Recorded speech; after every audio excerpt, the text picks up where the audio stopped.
The red kettles are out and the bells are ringing outside stores across Hampton Roads. The scene's become synonymous with the Salvation Army, which helps families in need during the holidays. 10 on Your Side photojournalist Ferlin Webster Jr. introduces us to one man who was so grateful he decided to give back.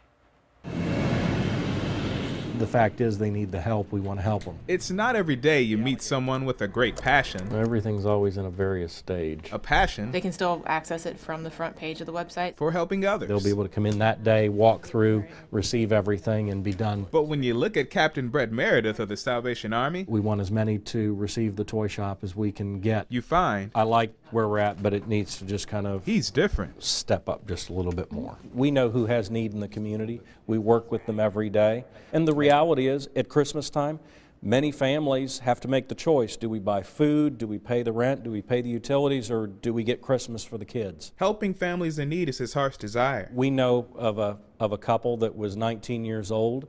They didn't have a lot, going to university, going to college. They had a brand new baby, 6-month-old baby, and it was going to be a decision whether it was rent or Christmas gifts. They were responsible and chose to pay the rent. Someone saw this and contacted the Salvation Army, who then stepped in to help. Those 19-year-old parents were my wife and I, and that little girl happens to be our daughter. I won't say how long ago, but it was a long time ago. Was it 10 years ago? Yeah, I wish it was. I think it's closer to 30.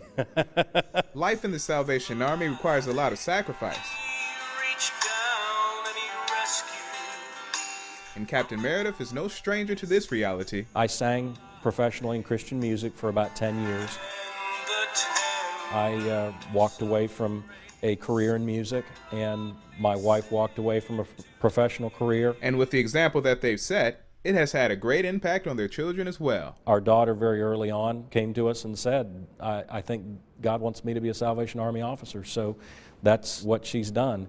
And our son, we could never talk about it with him, and that was fine. But he came about a year ago and said, you know, Dad, I think this is where I want to serve. This is where I want my life to be. And they don't regret it at all, because it all started with someone giving in his life. We need to make sure that Angel Tree gets taken care of. And he continues to give in his work. At the appropriate time, we push the Phase 3 for families. Because this is where his passion lies. If we can provide hope and help, then we know that we're part of a solution instead of part of a problem. In Norfolk, Ferlin Webster Jr., 10 on Your Side.